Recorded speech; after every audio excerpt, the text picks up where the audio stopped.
मधु युद्ध में आता रहा और कभी कैटव आता रहा। आपने बारी बारी से युद्ध किया, मैं कुछ आराम करना चाहता हूं। दोनों बड़े खुश हुए कि चलो थोड़ी देर के बाद फिर युद्ध होगा।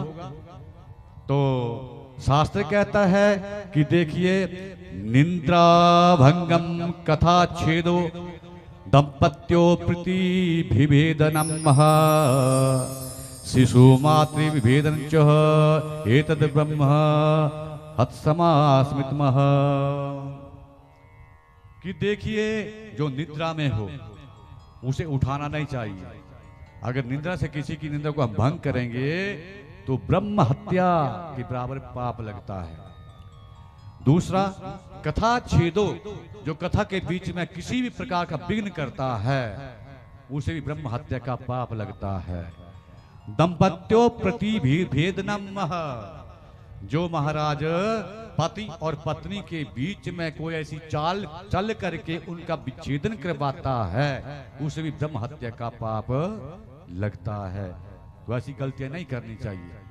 और शिशु मातृ विभेदनम, और जो एक पुत्र और माता के बीच में दूरी करवाता है, विभेदन करवाता है, उसे भी ब्रह्म हत्या का पाप लगता है।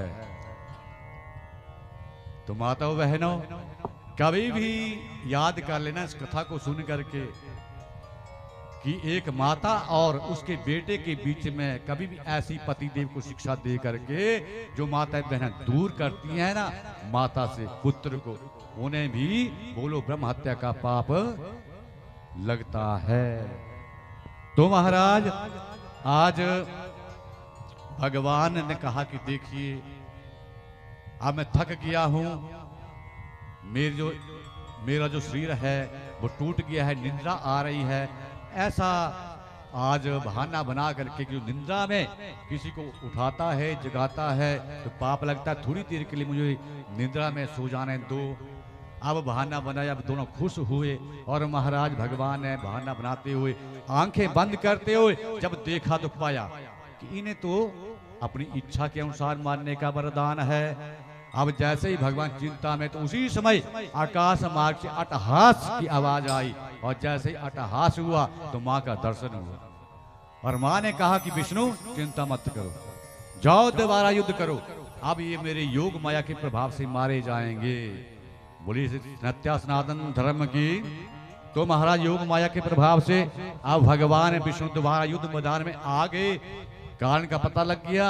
अब जैसे ही युद्ध शुरू हुआ, माँ ने फिर अट्टहास किया और जैसे ही मधु और कैटव ने ऊपर की तरफ देखा तो माँ का सुंदर रूप देख करके वो दोनों माँ के ऊपर विचार ही करते रहे। और भगवान विष्णु ने मौका पा लिया और भगवान विष्णु ने कहा कि देखिए, अगर आप थक गए हैं, अगर आप हार गए हैं तो मैं आपको वरदान देना चाहता हूँ, युद्ध को बंद कर दें। तो मधु और कैटव फिर अहंकार में आ गए कि देखिए, हम किसी से लेने के लिए नहीं, हम तो देने के लिए आए हैं। आपने अकेले युद्ध किया, हम दोनों ने लड़ाई की, युद्ध किया, आप हमसे कुछ मांगो। तो आज भगवान विष्णु तो यही चाहते थे, एक बार कहें ये।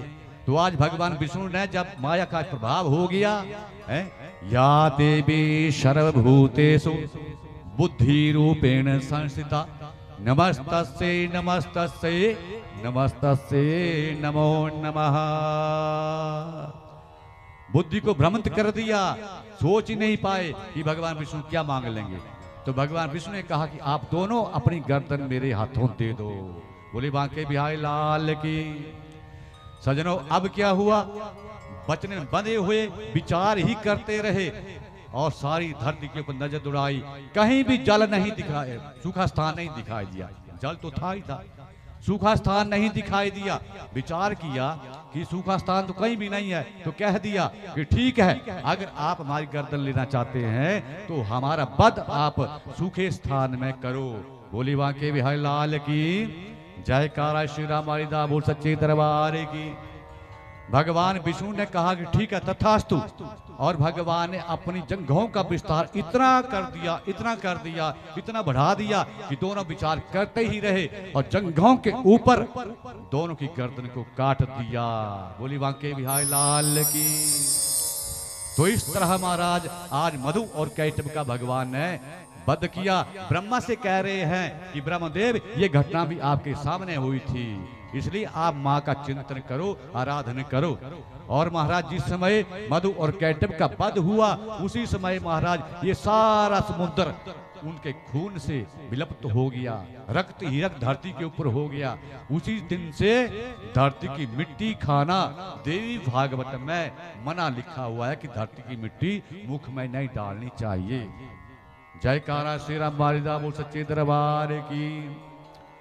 और कभी भी अगर आप पूजा पाठ करते हैं, सुबह शाम मंदिर में घंटी जोत है, धूप दीप करते हैं, तो जो आपके देवता हैं उनको कभी भी धरती के ऊपर आप, नंगी धरती के ऊपर आप नहीं रखो। ये शास्त्र यदि भागवत कथा आज कह रही है।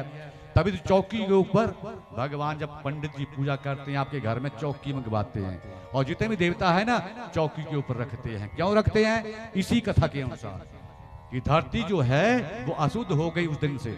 मेदनी नाम पड़ा उस दिन से धरती का। क्या नाम पड़ा? बोलो मेदनी। बोलो दो तीन बार, मेदनी मेदनी मेदनी। तो उस दिन से महाराज देवताओं को नंगी धरती के ऊपर किसी को भी नहीं रखना चाहिए, न रखते हैं।